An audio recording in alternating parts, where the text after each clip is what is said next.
Okay guys, today we're gonna demonstrate how the alarms on the tapo hub has. Anyway, let's get started with the alarm number 1.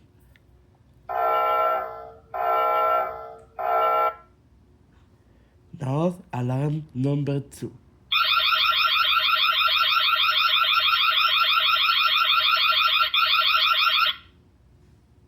Alarm 3.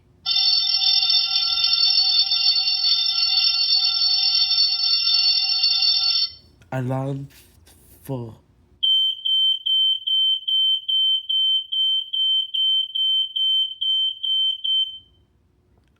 Alarm 5.